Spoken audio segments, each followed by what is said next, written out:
남성 호르몬을 우리가 많이 젊었을 때 맞으면 실제로 나의 정자 생산, 나의 고환까지도 위축이 돼요. 그래서 보통 심장마비로 돌아가시죠. 그럼 약 말고 좀 남성 호르몬을 단기간에 좀 빠르게 올릴 수 있는 방법? 새벽에 그거를 단지 일주일 노출시켰는데 호르몬이 69%가 올라갔다고요. 네, 여러분 반갑습니다. 오늘도 의사들의 수다, 저는 MC 전민기입니다. 1부에 이어서 오늘 호르몬 권위자 안철호 교수님과 함께 하고 있습니다. 저희가 1부에서 호르몬이 정말 많은 걸 좌우한다는 걸 배웠잖아요. 그렇다면 우리 몸의 호르몬이 달라지면 가장 먼저 티가 나는 곳은 어딘가요? 저는 제일 많은 분들은 사실 갱년기 비만 환자분들이죠. 또 인슐린의 불균형이 있으면 또 복부 비만도 많이 있으시고. 제일 먼저 피부입니다. 피부가 먼저 티가 나고요. 그 다음에 체형이 바뀌죠. 그래서 근육하고 지방이 바뀌고, 왜 나이 들면 막 키가 줄었다고 그러잖아요. 뼈도 달라지고. 세 번째는 면역인 것 같아요. 나이 들면서 쉽게 감기 걸린다든지 코로나 잘 걸린다든지 이런 것들이 문제가 되고, 그 다음에 성격. 은근히 성격이 좀 덜 바뀌는데 호르몬이 성격에도 이렇게 결정을 하거든요. 그 다음에 대사. 나이가 들면 왜 자꾸 부대 끼우고 잘 살찌고 이런 것들이 대사 능력과 관련된 호르몬, 대표적인 인슐린 같은 호르몬에 문제가 생기면 그런 순서대로 노화가 표시되는 거 아닌가 싶습니다. 그럼 피부가 어떻게 된다? 노화된다는 거예요? 이제 피부가 일단은 늙었다고 하면 되게 주름이 많이 생기잖아요. 성장 호르몬이 부족해지면 콜라겐이 줄어들고 근육이 줄어드니까 피부에 이제 주름이 깊이 파여들고, 성장 호르몬하고 멜라토닌이 부족해지면 피부 색깔이 칙칙해지죠. 그러면 이제 늙어 보이는 거죠. 그 다음에 이제 처지고, 탈모도요. 남성 호르몬에 문제가 있으면 M자형 탈모가 되지만, 여성 호르몬, 갑상선 호르몬에 문제가 있으면 주변 머리가 없어지고요. 스트레스 호르몬에 문제가 있으면 원형 탈모가 생기죠. 성장 호르몬에 문제 있는 탈모는 머리를 빗을 때마다 털이 이만큼씩 빠지면서 머리털이 부시시하거든요. 그래서 저희는 이 탈모의 패턴도 일단 관상으로 보고 나중에 호르몬 검사를 하게 되죠. 저는 무기력, 호르몬 불균형 때문에 우리가 일상적인 에너지의 리듬이 깨지는 것도 있지만요, 호르몬이 우리의 적응력을 일정 부분 관장한다고 했잖아요. 그러면은 호르몬 불균형이 생기면은 적응할 때마다 뭔가 계속 턱턱턱턱 막히겠죠. 그러면 자꾸 사회적으로 안 좋은 피드백을 받게 되니까 우리가 회피해요. 그러면 이제 무기력이 더 강화돼 버리거든요. 그래서 제가 항상 주장하는 이제 4대 호르몬 중에 하나가 옥시토신이라는 게 있는데, 건강이라는 게 왜 신체적 건강도 있지만 정신적 건강이 있고 사회적 건강이 있거든요. 사회적으로 은퇴하신 분들 중에서도 계속 새로운 에너지를 찾는 분도 계시지만 자꾸 뒷방도인처럼 있는 분들이 맞아요. 계세요. 근데 그런 분들은 되게 옥시토신 호르몬이 떨어져 있는 경우가 많거든요. 자, 그렇다면 실제 나이대별로 이 시기에는 이 호르몬이 가장 중요하다, 이런 호르몬들 있을까요? 호르몬이 처음에 시작은 멜라토닌으로 시작했다가 뭐 성장 호르몬이 나왔다가 엄마 뱃속에서 성호르몬이 나와서 미지 사춘기를 겪고요. 그러다가 이제 애가 커지면서 중반부터는 성호르몬이 중요하고, 20대 중요한 호르몬은 도파민입니다. 도파민이라는 건 쾌감 호르몬이 아니고 어떤 목표 지향적인, 내가 성공을 해야 되고 취직을 해야 되고 도파민이 중요하고, 30대에는 뭐가 중요해? 감정과 관련된 호르몬들, 에피네프린이나 코티졸 같은 분노와 초조를 갖다가 잘 극복할 수 있는 30대가 돼야 되고, 아프니까 청춘의 말도 있잖아요. 40대가 되면 이제 분명히 중년병을 걱정해야 되니까 인슐린이나 갑상선 호르몬 같은 것들이 신경을 써야 되고, 50대가 되면 성호르몬, 60대가 되면 성장 호르몬, 70대가 되면 멜라토닌. 그래서 그런 호르몬으로 우리가 이제 좀 집중적으로 관리하면 좋을 것 같습니다. 보기에 이제 20대 분들이 도파민이 중요한데, 그 중에 여성분들은 요즘 이제 에스트로겐 우세 증상이 또 있어요. 그러니까 환경 호르몬 노출이 많아지다 보니까 그래서 그런 분들은 이제 에스트로겐도 같이 한번 확인하고 이러고 있죠. 그 성호르몬 아까 50대 굉장히 중요하다 말씀해 주셨잖아요. 그 갱년기원 분들도 사실은 조절하라고 이제 약 드시기도 하는데, 요즘은 사실은 좀 젊은 분들이 근육 키우려고 이거 좀 먹는 분들도 계시더라고요. 혹시 혈기왕성한 청년들이 오직 근육을 키우기 위해서 이 남성 호르몬 약 먹는 거는 어떻게 생각하세요? 그 질문에 또 답이 있는 것 같은데 당연히 안 좋죠. 왜냐하면 이 남성 호르몬이든 모든 호르몬이 외부에서 들어오면 내부에 있는 거를 억제시켜요. 그래서 과외 공부, 학원 공부 많이 하면 자기주도 학습이 떨어지는 것처럼, 남성 호르몬을 우리가 많이 젊었을 때 맞으면 실제로 나의 정자 생산이라든지 나의 고환까지도 실제적으로 위축이 돼요. 그러니까 나이가 들어서 고환에서 정자가 생산할 필요도 없고 위축돼도 문제 없는 사람들은 어느 정도 남성 갱년기 이후에 맞는 건 좋지만, 젊었을 때 근육을 키워서 남성 호르몬 주사를 받는다? 절대 안 되고, 근육을 키우는 더 좋은 방법들이 있잖아요. 그럼 그렇게 해서 근육을 키우면 몸만 좋은데 정력은 꽝인 거군요. 예, 그렇죠. 그런 루머가 있었는데 실제로 그런가 보네. 네. 보통 로이더라고 이야기 하잖아요. 그런 분들 중에 이제 운동하다 보면 숨이 갑자기 차고 가슴 통증이 있어서 오시는 분들이 있거든요. 제가 이제 심장 초음파를 하기 때문에 이게 근육이 커지니까 심장도 근육이 커지는 거예요. 근데 심장은 이렇게 럭비공 같이 생겼어요. 그러니까 커진다고 이 심장이 이렇게 커질 수는 없고, 이 크기가 그대로인데 점점 두꺼워지니까 안쪽에 내강은 좁아지는 거죠. 그러니까 그러니까 들어왔다 나가는 피가 점점 줄어드는데 퍼포먼스는 더 올려야 되니까 그래서 보통 심장마비로 돌아가시죠. 그게 신비대로 인해서 그런 건데 그 다음은 이제 당뇨가 심하게 오죠. 보통 남성 호르몬 쓰시는 분들이 결국 스테로이드를 같이 쓰시거든요. 정말 가능하면 안 하셨으면 좋겠다. 근데 지금 말씀하시는 게 건강하게 운동을 통해서 이렇게 근육을 키우는 경우에는 해당 사항은 아닌 거죠? 네. 그 요즘 유튜브에 그 로이더분들 부작용 보여주는 게 너무나 많기 때문에 보시고 따라하지 않아야 될 것 같아요. 네. 그럼 약 말고 좀 남성 호르몬을 단기간에 좀 빠르게 올릴 수 있는 방법이 햇볕. 저는 항상 최고의 공짜 영양제는 햇볕이라고 얘기를 하는데요. 햇볕 20분만 쬐면 아까 얘기했던 대로 세로토닌 만들어지죠. 비타민 D가 800에서 1000IU 정도 생기니까 우리가 먹는 비타민 D 정도의 단위수의 비타민 D가 만들어지고요. 세 번째는 남성 호르몬이 증가한다는 보고도 있어요. 그 연구 보니까 새벽에 1000럭스 보통 빛 치료할 때 쓰는 양이잖아요. 네. 그거를 단지 일주일 노출시켰는데 남성 호르몬에 나오게 하는 LH라는 호르몬이 69%가 올라갔다고요. 그러니까 빛이 진짜 중요하고 또 비타민 D도 너무 낮은 사람들을 좀 채웠더니 남성 호르몬이 올랐다는 연구가 있어요. 1년간 잘 채웠더니. 또 한 가지는 콜레스테롤이 만든 음식. 우리가 보면 이제 계란 노른자 이런 거 먹지 말라고 하지만 항상성이 있는 사람들은 계란 노른자 뭐 2개까지 먹어도 상관이 없거든요. 근데 콜레스테롤을 원료로 하는 호르몬이 3가지가 있거든요. 여성 호르몬, 남성 호르몬, 비타민 D. 이거는 콜레스테롤 좀 먹어줘야 돼요. 그래서 이게 없는 사람들 여성들 생리불순이 생기고 장어라든지 되게 모든 스태미너 식품, 남성 호르몬 올리는 식품은 다 콜레스테롤이 많은 식품들이거든요. 제가 지금이야 이제 병원이 지상으로 올라왔지만 예전에는 병원이 지하였거든요. 그리고 다 간접 조명이었어요. 그러니까 빛을 제대로 볼 수 있는 환경이 아니었거든요, 낮에. 근데 제가 건강검진을 하면서 남성 호르몬을 검사했는데 높게 나오는 거예요. 근데 곰곰이 생각해보니까 제가 어느 순간부터 꾸준하게 PT 하체 운동을 정말 열심히 했거든요. 그래서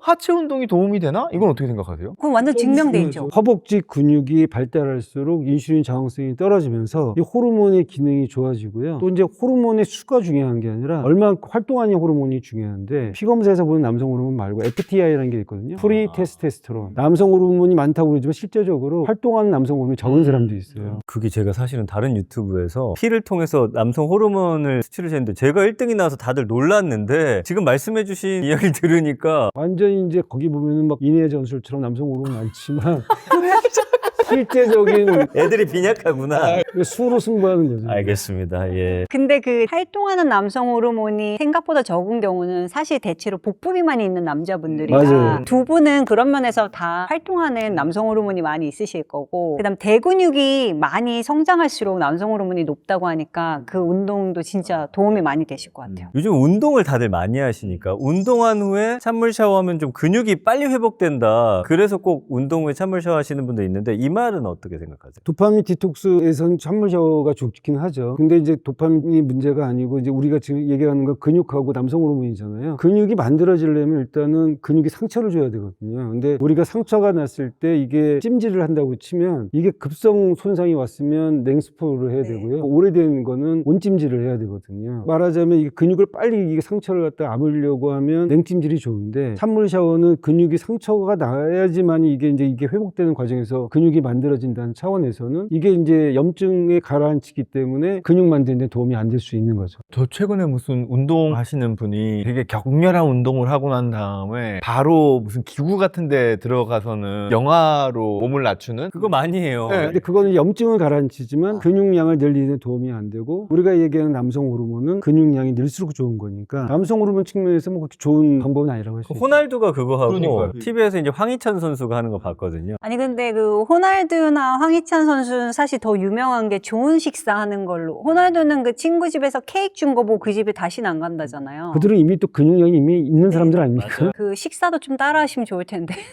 케이크 무슨 죄가 있다고.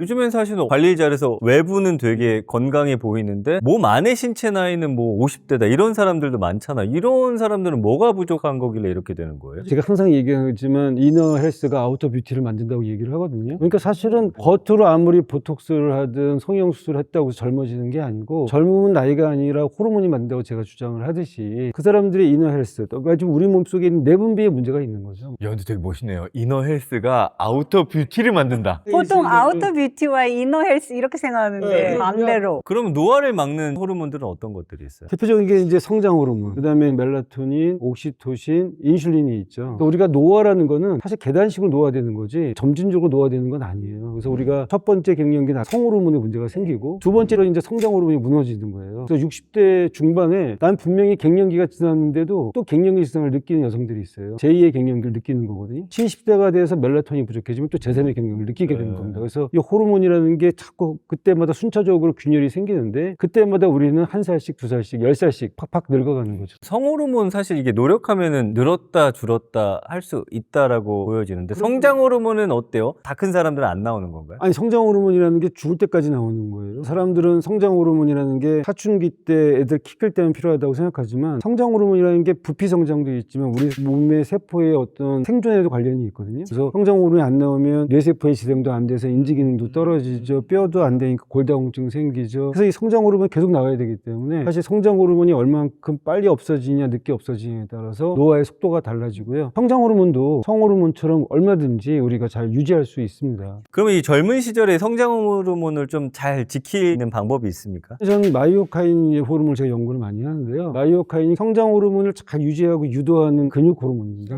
아주 과격한 운동보다는 인대를 조금씩 수축해주는 운동들이 좋습니다. 그래서 TV를 시청하신 분들도 운동을 너무 거창하게 생각하지 마시고 평소에 뭐 까치발 들기라든지 뭐 이렇게 조금 이제 근육을 좀 풀어주거나 자극시켜주는 그런 것들도 평소에 성장 호르몬 유지에 도움이 될 수 있는 운동이라고 생각합니다. 3대 요인이 당뇨가 안 걸려야 되고 그다음 잠, 근육 이 세 가지가 같이 오면 손실될 일이 없죠. 근데 성장 호르몬 말씀하셔서 네. 이제 성장 호르몬이 어떻게 보면 노화를 막기 위한 호르몬이라고 하셨는데 네. 최근에 뭐 기사를 하나 봤는데 아이들 키 크기 위한 성장 호르몬 주사 있잖아요. 네. 예, 매일 맞는 거. 네. 그거를 성인들이 노화 방지를 위해서 맞는다고 하는데 이게 괜찮은 거예요? 어른들이 맞으면 뭐 좀 키도 커지고 뭐 젊어지고 키는 클 수가 없는데 그치, 성장판이 다쳤으니까. 네. 근데 그게 알려진 계기는 뉴욕의 엄청 큰 항노화 리버스 에이징 클리닉에서 성장 호르몬을 주축으로 하는 프로그램들이 있어요. 그게 이제 많이 알려졌고 재생, 회복 이런 데 정말 중요한 호르몬이구나. 그래서 지금보다 더 좋은 상태로 가고 싶은 7, 80대 어르신들 중에 충분히 건강하고 다른 문제가 없는데 좀 활력이 떨어지거나 이런 분들이 많이 초창기에 쓰셨죠. 그래서 저는 환자들 피곤하다고 오신 분은 무조건 나이 상관없이 성장 호르몬 다 확인해 드려요. 나이대별로 최적 수치는 나와 있거든요. 우리나라 한국인 기준. 그래서 보여드리고 이게 항노화에 관련된 가장 대표적인 호르몬인데 이렇게 낮다. 그러면 생활 패턴이 어떤 게 바뀌어야 될까? 그럼 젊은 분들은 대체로 일찍 자는 것만 하시면 그래서 제가 맨날 11시 전에 자라고 하는 게 그것만 하잖아요. 회복이 돼요. 그리고 40,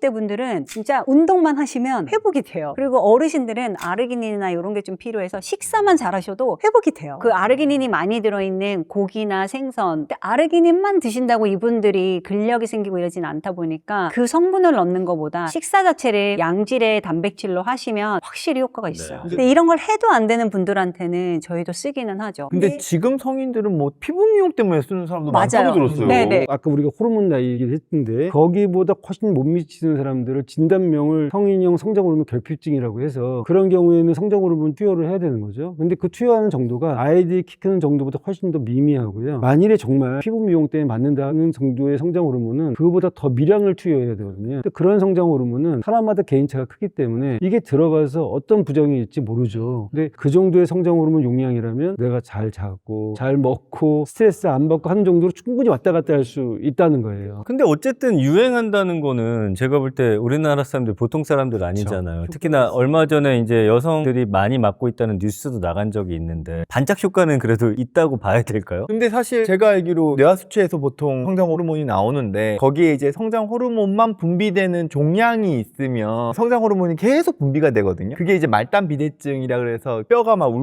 울그락불그락해지고 이거는 사실 미용적으로도 그닥 도움이 안 될 수도 있어서 과하면 성장판이 다쳤을 때 성장 호르몬이 들어가면은 끝에만 커지거든요. 코가 커지고 턱이 커지고 이런 말단 비대증이 되고요. 더구나 이제 쥐적 같은 게 잘 생기고 용종이 많이 생겨요. 그래서 이제 대장암 같은 것도 잘 생기고 그래서 그런 문제들이 있기 때문에 좀 우리가 그런 것들을 기피하는 거죠. 저는 바르는 것 정도까지는 모르겠는데 일단 입속으로 들어오는 거나 몸속으로 들어오는 건 굳이 내가 얼리 어댑터가 될 필요는 없을 것 같아요. 그냥 다른 사람들 분위기 보고 논문도 보고 좀 안전해진 다음에 해도 늦지 않을 것 같아요. 그래서 약간 의료 쇼핑적인 측면에서 이런 게 무슨 마치 만병통치약이고 우리가 젊어질 수 있는 것처럼 과대 광고가 들어가는 것도 전 좀 조심스럽기는 해요. 유행을 미리 탈 필요는 없죠. 임상도 1상, 2상, 3상 끝나면 약이 나오는데도 4상이라는 게 있어요. 이게 이제 임상이 약이 풀리고 나서 얼마나 부작용이 있는지 어느 정도 수까지 한 다음에 안정성을 확보하는 거거든요. 아니 3상이면 우리는 다 완전 안전하다고 사상이 생각했는데. 근데 예전에 실제로 3상까지 다 통과한 벨빅이라는 그 비만 치료제가 사상 상황에서 심장병 유발 때문에 판매 중단됐었거든요. 네, 그리고 이게 문제가 특히 외부에서 들어온 호르몬, 뭐 코티졸이든 성장 호르몬이든 또 로이더들이 하는 그런 것들이 중단한다고 되돌아갈 수 있는 게 아니거든요. 그러니까 되돌릴 수 없는 거기 때문에 조금 신중하게 하는 게 좋겠습니다. 요즘 저는 사실 나이 먹을수록 비타민 먹는 양이 종류가 늘고 있는데 저처럼 호르몬을 모르는 사람에게 호르몬을 챙기는 걸 좀 가치로 비교하자면 어떤 가치가 있을지요? 비타민과 호르몬의 차이는 둘 다 중요한 화학물질이지만 비타민은 내가 만들어낼 수 없지만 내가 먹어야 되는 호르몬이고 비타민 D는요 이름이 잘못된 거예요. 호르몬 D예요. 사람은 비타민 D를 만들어내요.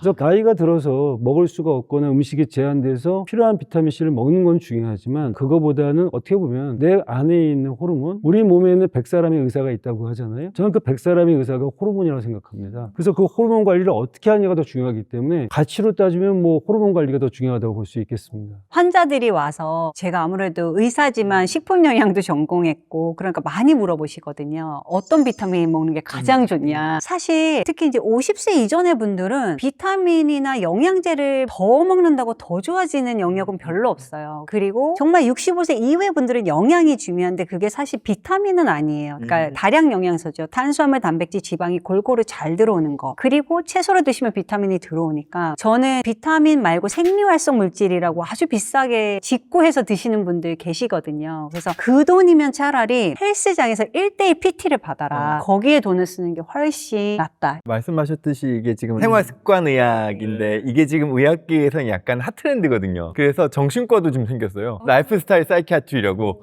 생활습관 정신과. 근데 정말 중요할 것 같아요. 좋은 식사를 하는 것도 운동도 우울증에 도움이 많이 그쵸. 되니까 네. 이런 게 어느 하나만 잘한다고 건강해질 수 있는 건 아닌 것 같아요. 그래서 저는 오히려 어느 하나에 막 꽂혀서 열심히 하기보다 얼리 어댑터 아니고 그냥 적당한 수준에서 골고루 지내는 거, 균형을 생각하시는 거. 저는 그게 가장 중요하다고 생각합니다. 요즘에 우리가 사실은 미용이나 외부적인 신체를 관리하는 데 좀 많이 혈안이 되어 있는데 호르몬이 정말 우리 몸에는 이 어떤 것보다도 중요하구나. 그리고 호르몬이 바탕이 돼야지만 우리가 결국에는 내적인 그리고 외적인 아름다움 다 채울 수 있구나. 이 시간 통해서 좀 많이 깨달은 것 같습니다. 다행히도 아직까지는 인간 스스로가 호르몬을 조절할 수 있는 그런 습관을 통해서 얼마든지 회복이 가능하다고 하니까 여러분 오늘 이 시간 통해서 여러분들의 호르몬 더 활성화시키는 그런 시간이 되셨으면 좋겠습니다. 오늘 세 분 너무나 감사드리고요. 저희는 다음에 더 재밌고 유익한 주제로 찾아오도록 하겠습니다. 시청해 주셔서 고맙습니다. 감사합니다.